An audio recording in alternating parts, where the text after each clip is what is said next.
All right, welcome everyone. Thanks for coming by. Glad you're here today. We're going to have some fun. We're going to work on some flower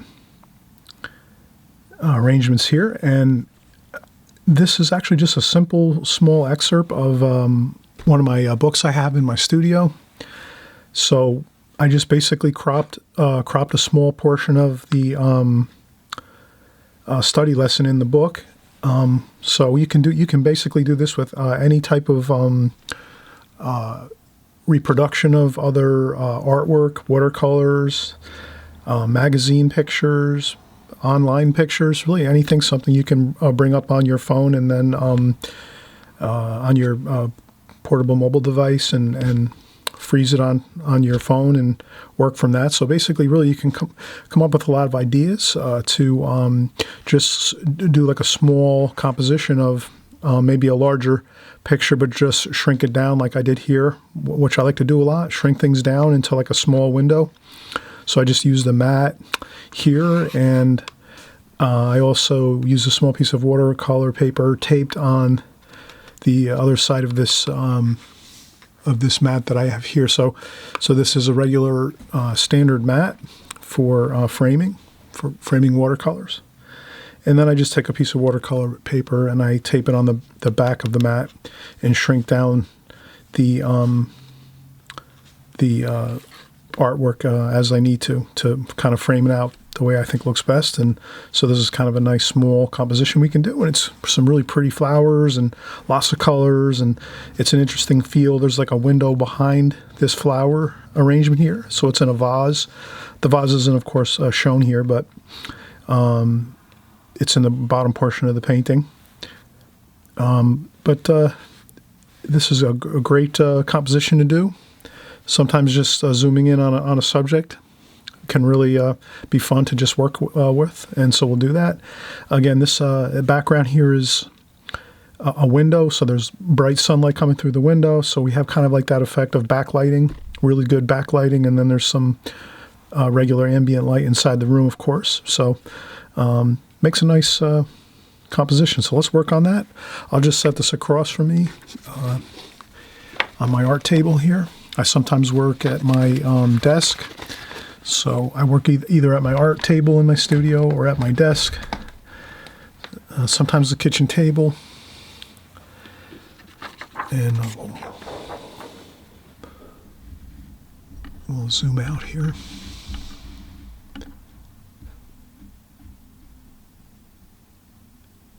Okay, perfect. And the bottom of and this is tape, so I taped around my watercolor. So I have Fabriano Artistico watercolor paper, and I basically just taped around it with a good drafting tape, good artist tape. I usually use drafting tape. I find that's the best. Doesn't seem to cause any problems with tearing the paper when I'm lifting up the tape. So drafting tape is really good. And we'll start our drawing. So I'm basically just going to contour draw. Basically, I'm going to start in one spot and just move around. And with contour drawing, it's just real simple. It's starting in one location and then just using that one location. And then as I move through the drawing, I'm just using all of the previous portions of what I've drawn to kind of scale and gauge the other parts of the subject matter according to the what I've already drawn. So in essence, it's kind of a, let me see if I can find this.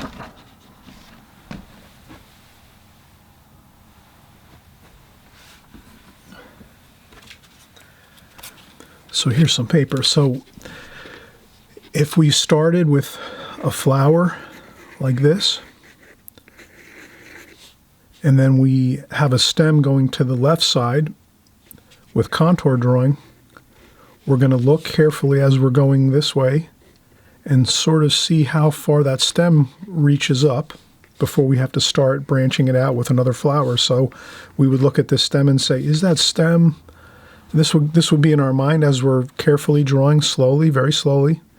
we would say to ourselves, how far is this stem projecting out from this flower? And if we kind of look across the flower, we can say, well, it's about the width of this flower. So in essence, we're going to use the flower here to gauge how far this stem is going up. So if I notice this stem, as I'm looking at it and I'm drawing, is approximately the same width as this flower, that's what I'm going to do. And if it's a little longer or a little shorter, that's okay. With contour drawing, it doesn't have to be exactly, like we don't have to take out a ruler and start measuring things. We just kind of get the general idea of the distances of things between each other. So that's kind of the idea of contour drawing. We're always kind of branching out from an area and gauging how our other parts of the drawing are relating to the place where we're starting from. And if we kind of stay within that area, and then we can keep moving out from there. So it's almost like a trip through the paper as we draw, and we're sort of staying close to other parts of the subject matter so that we can kind of gauge the sizes and distances of things as we go. So it's kind of just a slow process. We take our time. Of course, if you're not used to contour drawing, you have to go a little slower at first, but once you get used to it, you'll find that it's kind of like a rhythmic thing. It's almost like a beat of music. The beat will go quicker as you get more familiar with it. So I explain it to people sometimes that way. It's almost like it's got like a rhythm to it. So in the beginning, it's going to be maybe a very slow rhythm if you're just kind of getting new to contour drawing, or if you contour draw a lot, then your rhythm's going to be faster because you're sort of used to always looking at everything and gauging everything as you're going. So it becomes like a rhythmic type of drawing, where you're not making things exactly perfect, but you're getting it quite close to what you're looking at, what your subject matter is. So that's just a quick description of contour drawing. And then we'll start out here. We're going to look at our picture across the way. And we'll start down here. So I'm looking at this first flower, and it makes up about... And we can always do a preliminary drawing too when we're contour drawing. So we can almost just take a super incredibly light sketch of where things are.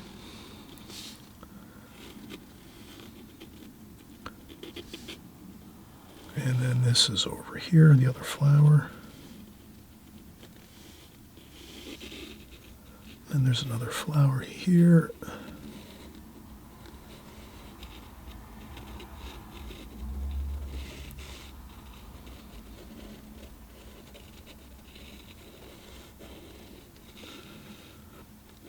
And I'm starting to get the rhythm now here a little bit more. But this is just a really super preliminary light sketch just to get the feel of where everything is. And then this over here is about at the same height as the top of this flower. So we'll just get a line there. And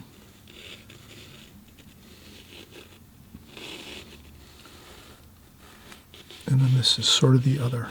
So that's good. That's a very super light sketch. You probably can barely see it on the camera as I'm videoing here.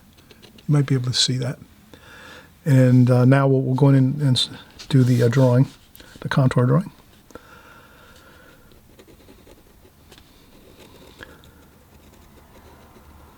And I'm going to try to go slow.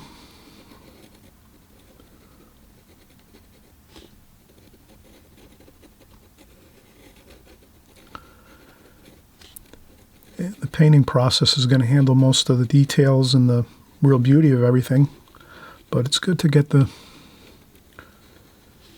drawing in.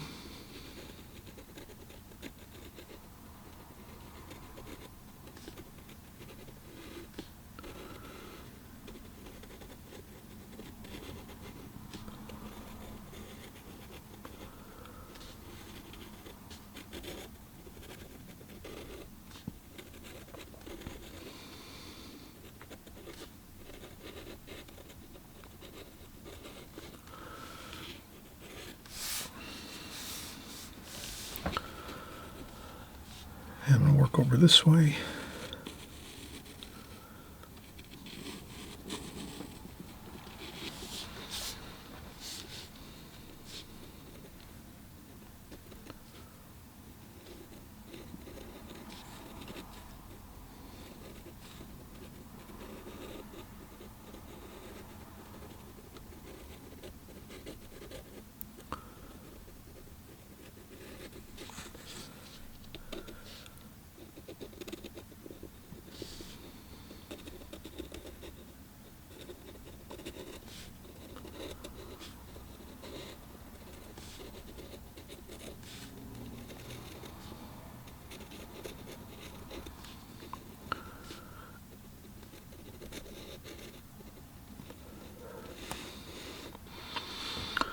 And I'm trying to keep the rhythm going here.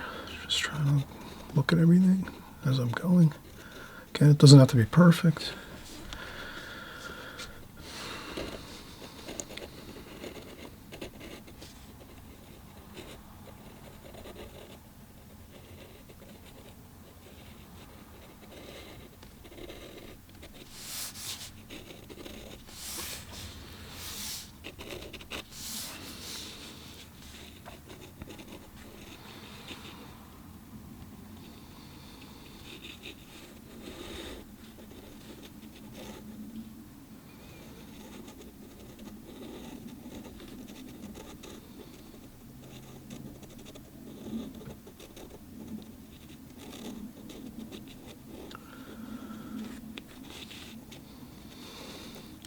I went out of the page a little bit here, off my boundary here a little bit, no problem. Again, when you contour draw, it's probably not going to always come out perfect. You'll find you'll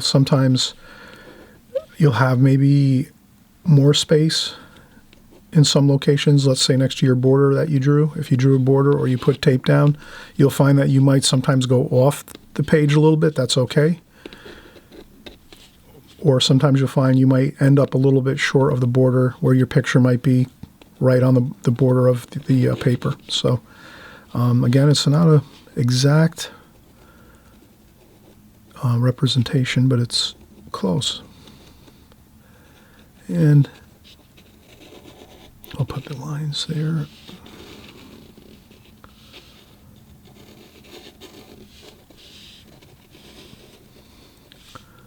A little bit of the window panes.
And that looks pretty good. So we've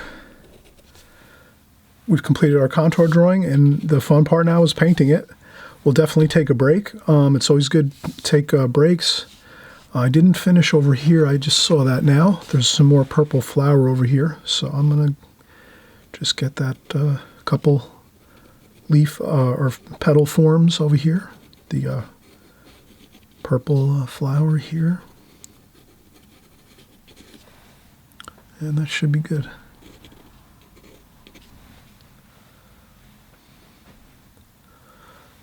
Okay, excellent. We'll take a break and we'll come back.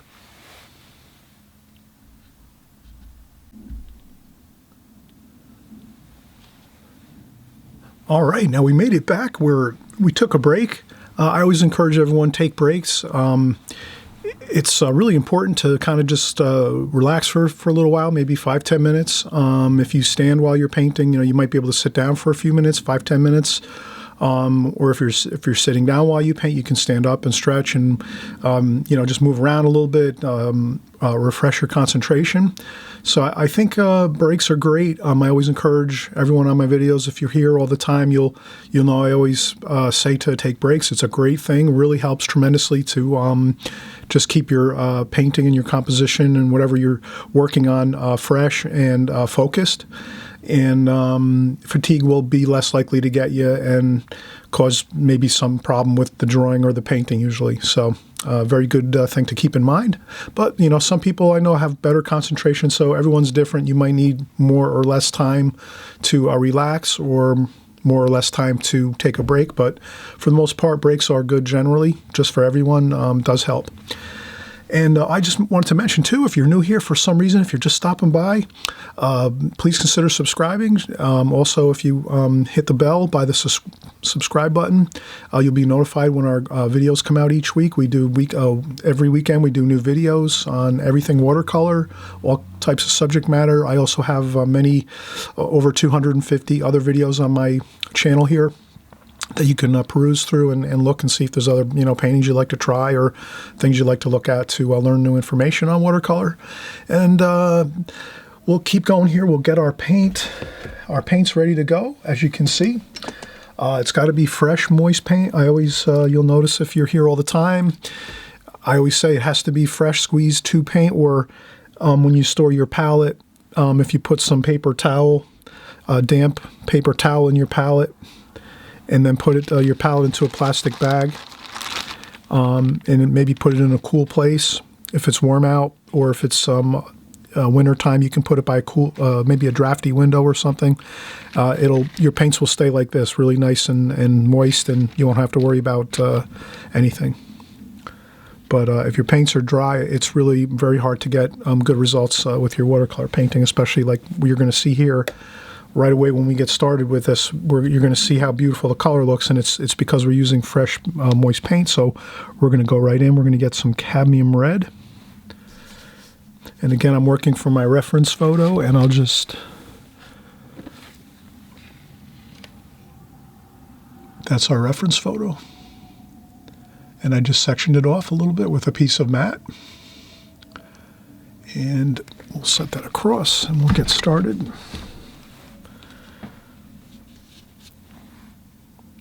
So straight in to the paint.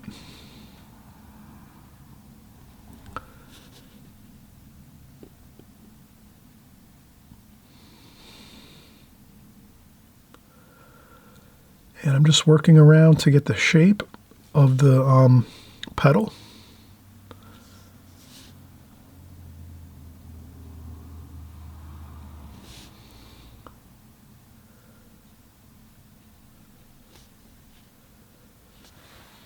And rinse off my brush. I usually have a tissue on hand, and I usually take a little bit of water off the brush with the tissue. And then I go back in and I pick up that straight paint again. And I'll get a little more red, cadmium red paint. Maybe I might add a little cadmium orange, just a touch of that.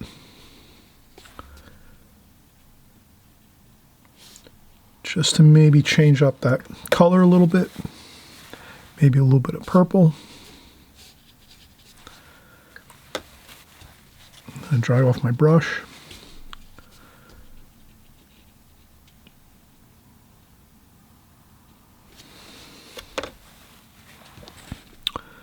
And then back in, I can also maybe a little bit of alizarin crimson there.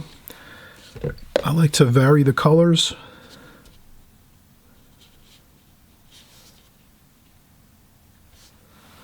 Makes for a really good effect. And here I notice the light is hitting the petal over here on the right side, so I'm going to put my paint on first, that thick moist paint first, and then I'm rinsing off my brush, tapping off some of the water, and then I'm just going to smooth out the paint a little bit into that area there, like that.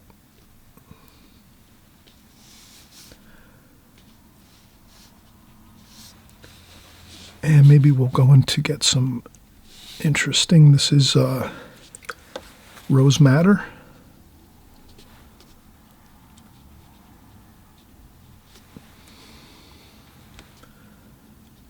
Now here I added a little extra water to get a lighter look here.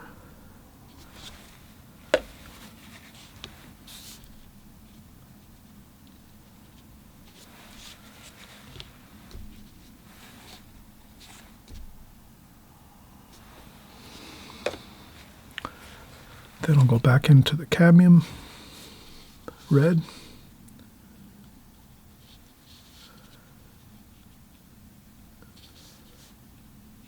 And I try to vary my brush the way it moves to get variations in the look of the shapes within the flower.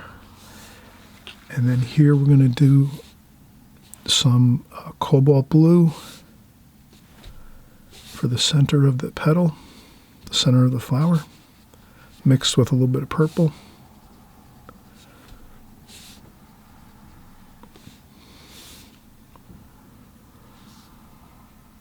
And I don't make it a round, perfectly round shape. I kind of vary it a little.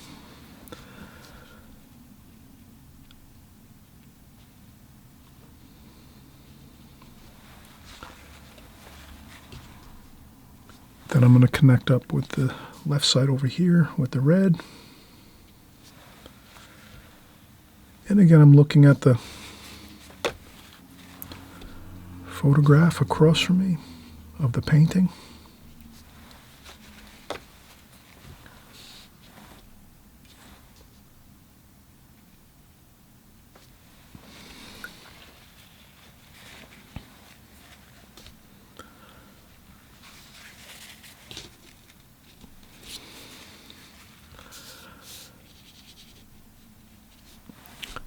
And I'll mix a little green, sap green, olive green, a little bit of cerulean blue, a little bit of yellow ochre,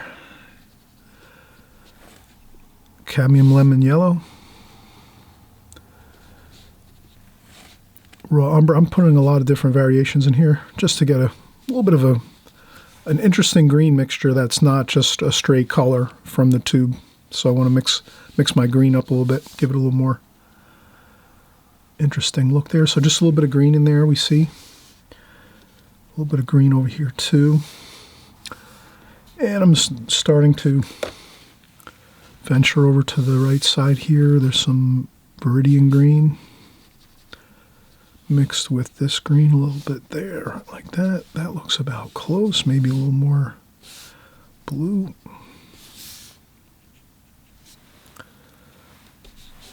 It's kind of a pale olive green with a little bit of burnt umber maybe. And some viridian.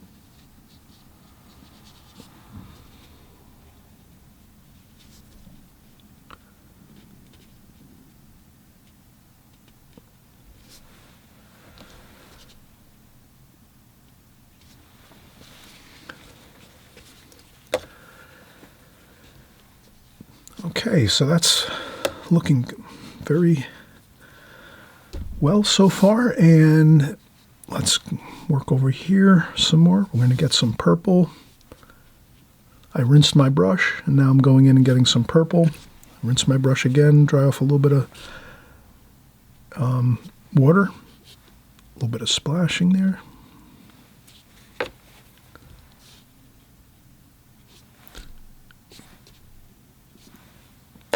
And then I added in a little bit of red, some alizarin crimson to that purple.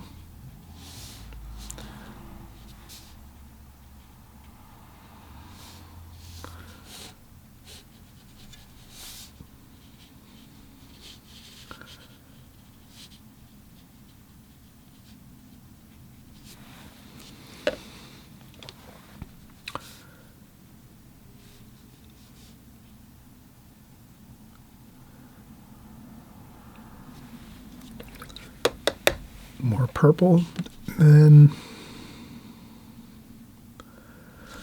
I rinse off the brush, dry the brush off a little bit, then I get a little bit of that lighter tonal value underneath.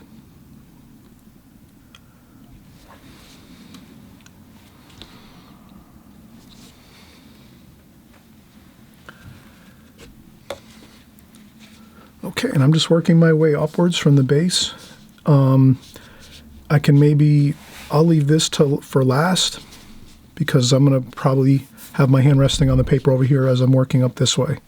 So I'll leave I tend to work from right to left if I'm right-handed, or if you're right-handed, you'll probably more or less work right to left when you paint. And if you work, if you're left-handed, of course you would work starting at the right side of your painting usually, and then work to your left so that you're not leaning back into your paint. So I'm just being careful, and if you take breaks, a lot of times it'll dry for you. So breaks also work as an advantage when you're painting. Once you do something like this, you might take a break at this point when you get this first flower or two done, and then you can work, keep working after that. After a small break, we'll keep going here. And I just took a little bit of yellow, cadmium yellow, to put a little bit of color in here. Just a real light tonal value of some yellow. And I'll put that down here too a little bit, and over here.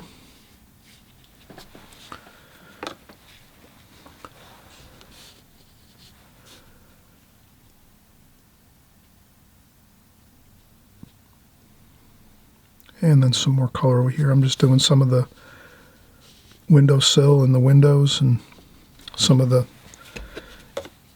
this is probably by like a kitchen window or maybe in a living room or something, the flowers.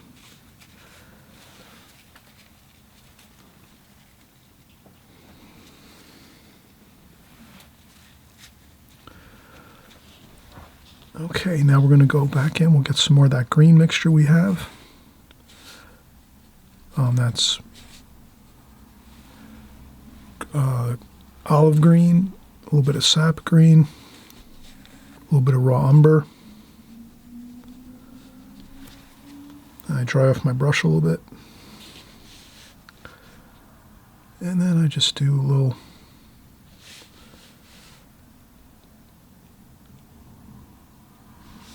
leaf forms here. Then I might rinse off my brush, dry it off a little, then maybe get some of that cadmium lemon yellow. And just make a different variation of green here.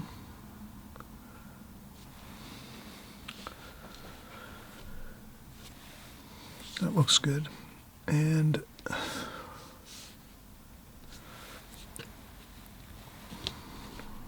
get some more of that purple. We'll start working into this flower here.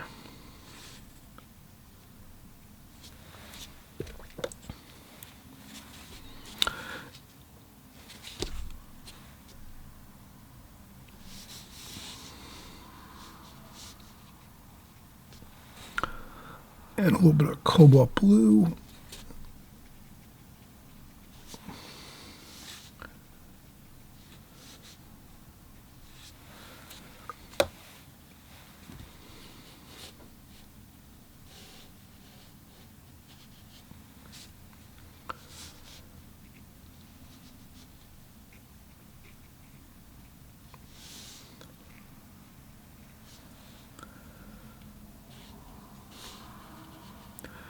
And I'm going straight into the paint, no water really.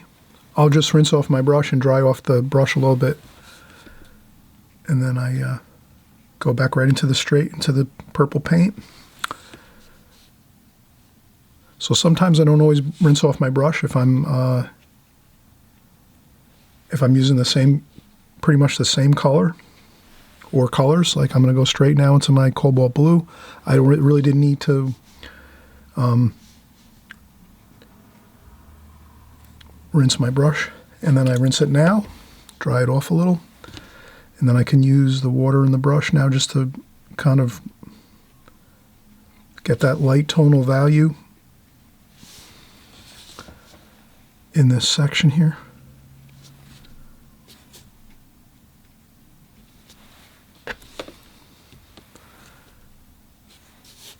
Straight into the purple paint. So I try to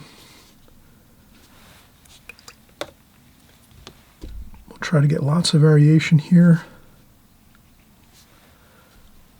And we let the brush dance around sometimes on the paper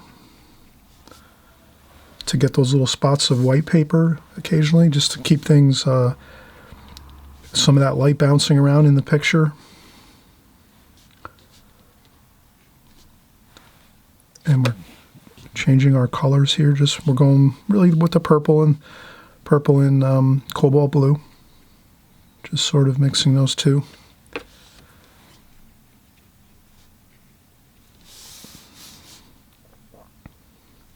And we can always go back in and do a little more work into the flowers to get more shapes of each individual petal by adding a little darker paint or tonal value. So that's always the thing to keep in mind. When we're painting a flower, we can always go back in and add a little more definition to it, just to have it look a little more close to the what we're painting from. And we'll do this here.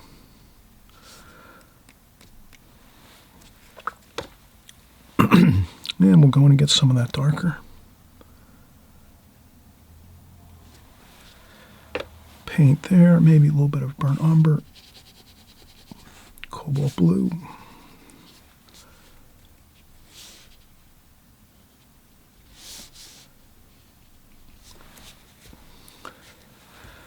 Then some cadmium lemon yellow to get a lighter feel.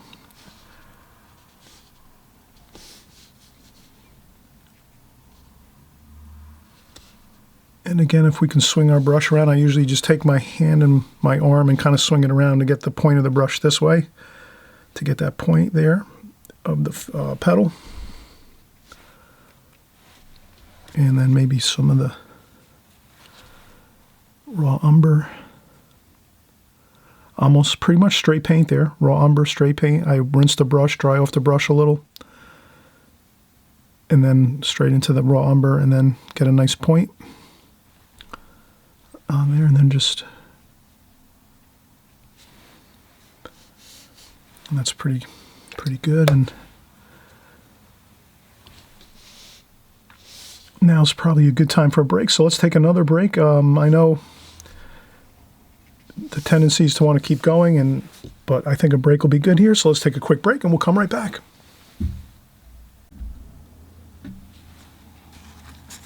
All right, so we had a little break. Going to clean up the palette a little bit here. Just make sure we want to keep fresh, clean colors as we work.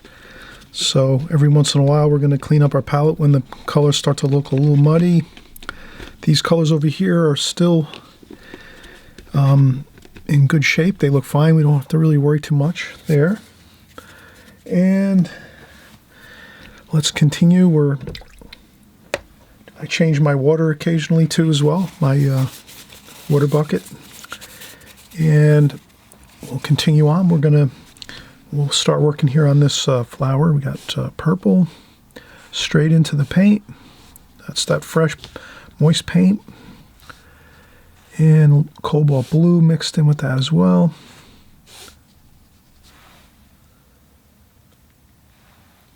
Okay, so we got a good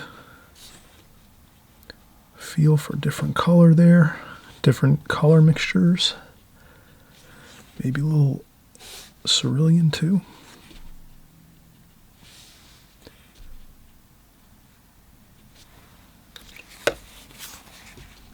Maybe alizarin crimson and rose madder.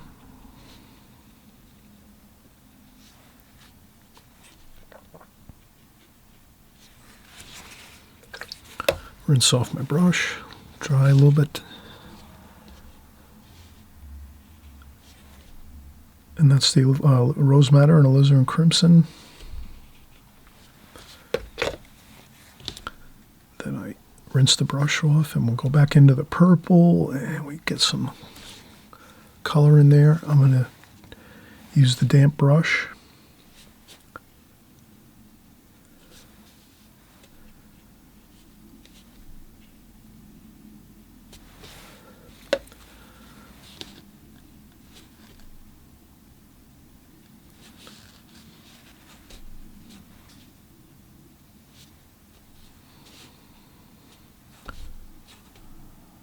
And we're getting our shapes. We're following the shapes of our petals of our flower.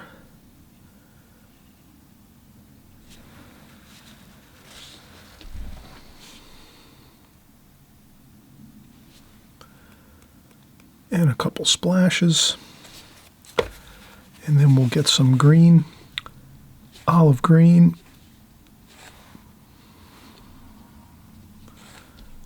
Cadmium lemon yellow. A little bit of raw umber.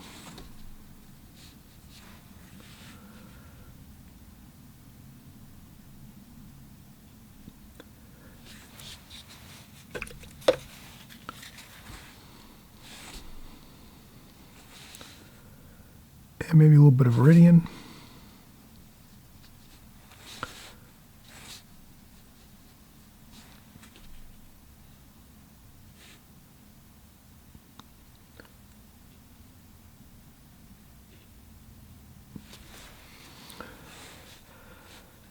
Maybe a little bit of sap green with some sap green and cobalt blue for a little darker.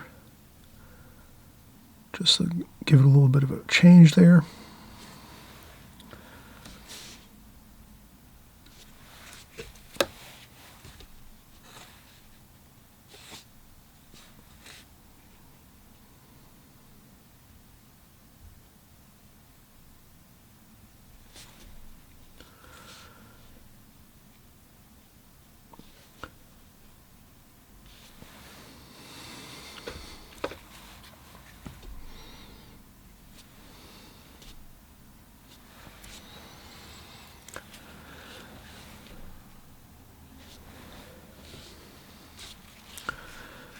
And maybe some raw umber.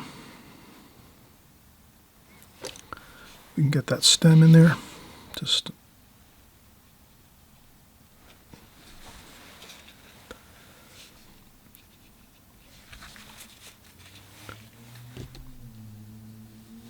and I'll change the color of the stem a little bit.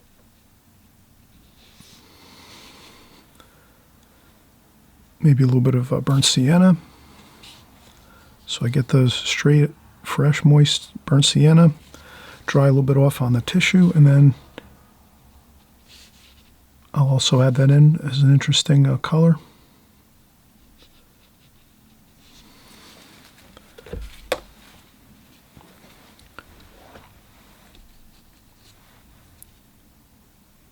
And I'll add it there too, so I'm going to, just as a reminder for myself, what I usually do is if I add a new color in, which I just did, some burnt sienna, I definitely, as soon as I do it over here, I automatically just find another place on the painting to sort of work a little bit of it into the other portion of the painting, because if I just do it in one location, it doesn't look as good. It always looks good to have a little bit of counterbalance with the colors, so that's why I do that. So that's just a good reminder for me. That's my technique or my habit of doing whenever I add a new color I haven't used it at all in the painting, then I'll make sure I just right away, so I don't forget, I immediately go in a few other locations and just add that in a little bit, and it works good. And we're going to go into some more sap green, cobalt blue, burnt umber. We're going to make a darker green with a little bit of Viridian. And we'll do and here I'm trying to just get the feel for the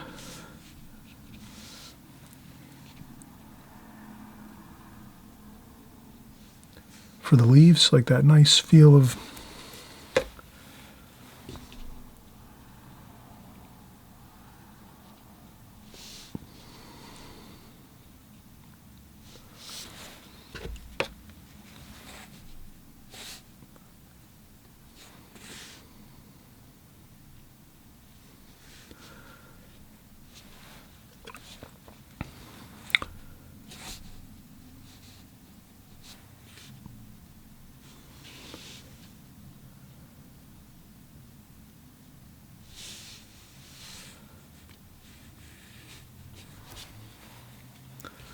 then I dry off my brush a little.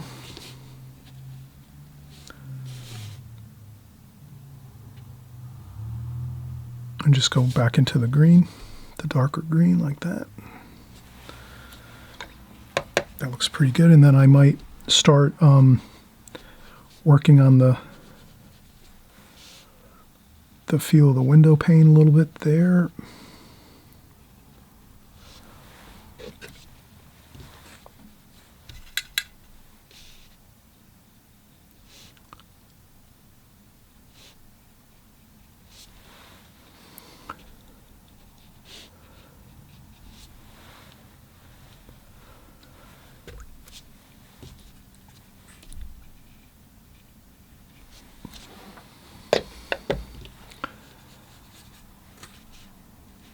And I go across.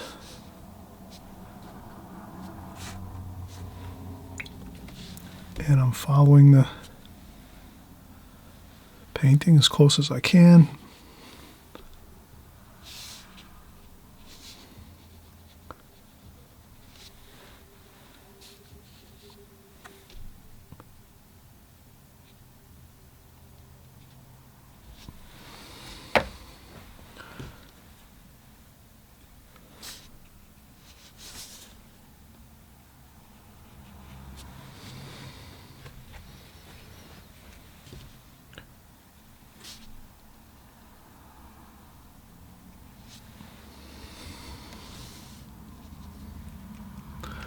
And a couple more splashes.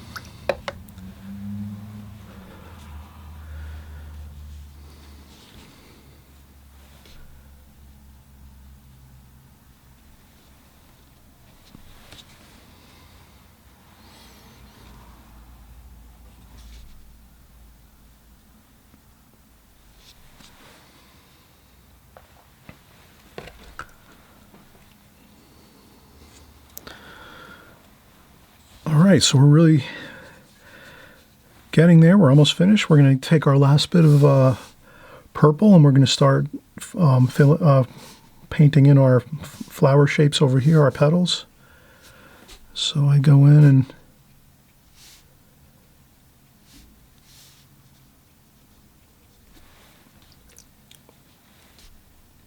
then I go into the water supply and add lots of water.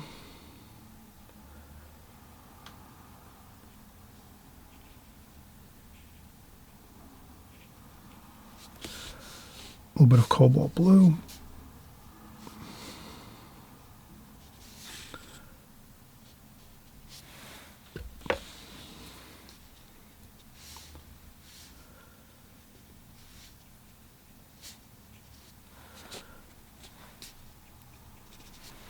Straight paint right from the paint supply with really hardly any water on the brush here to get that dark. And then there's a few darks here. I'll add that in more.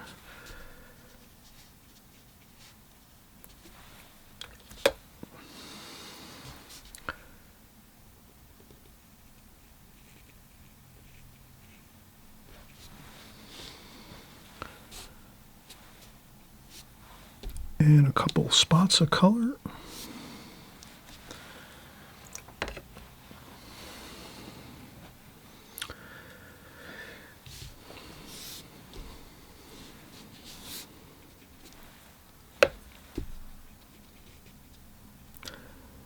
And while we were on a break, I did a little bit of cerulean blue here with some red, cadmium red, just for the trim work here by the window. This is a window here. So the vase of flowers is right by the window, and there's the window panes, and so we're sort of working with that idea.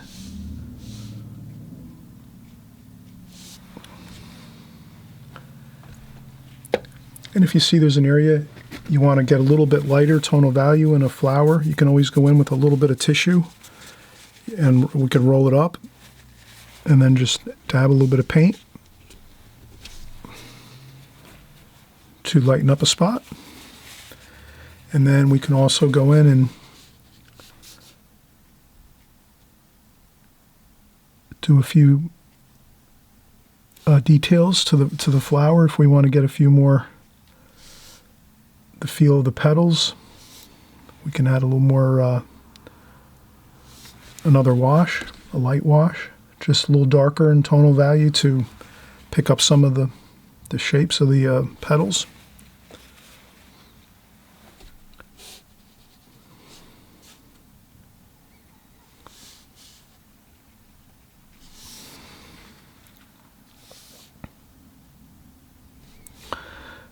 I think when doing the petals, it's good to kind of just have a free, kind of flowing curved lines, curved lines for the petals. So I'm trying to do that here. Just have a little bit of the flowing feel to things here.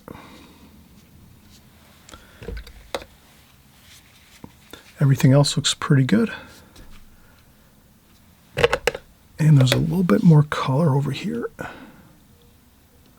And that's just basically the burnt sienna and a little bit of the green mixture for the woodwork.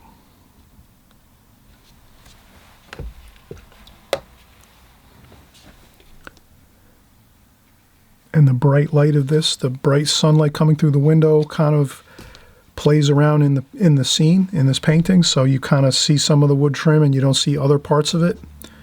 That's kind of the light bouncing around, so it's kind of that feel of bright light, and it's backlit, so some of the flower shapes even become a little bit diminished.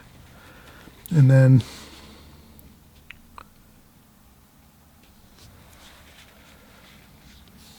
sometimes adding a couple small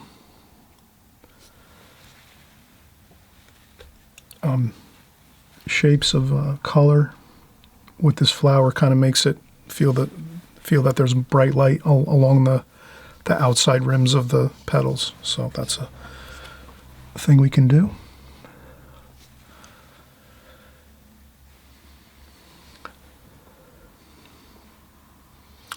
And I think this is good.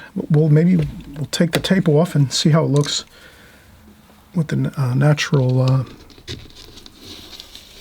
border of the tape.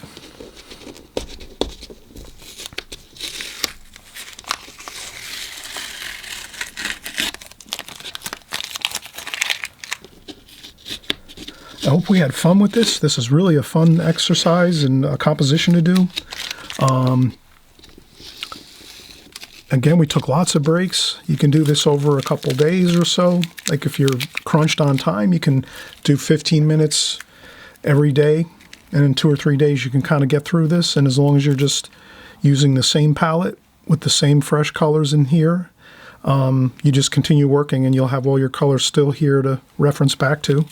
So you'll always know in the beginning if you're just kind of starting out with watercolor or you're just a couple years of painting, sometimes it might be a little challenging to figure out what colors you were using in your painting. But as time goes on and you keep using the same palette and the same colors, you'll pick up real easily on what colors you were using, so you wouldn't even necessarily need to leave some paint out on your palette.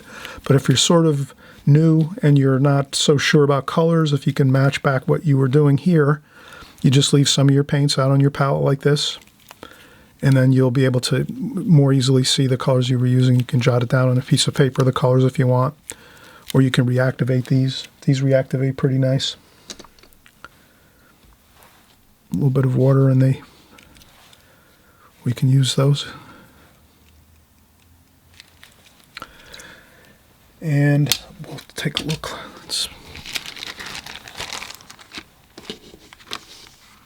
Let's see if we can zoom in here a little bit.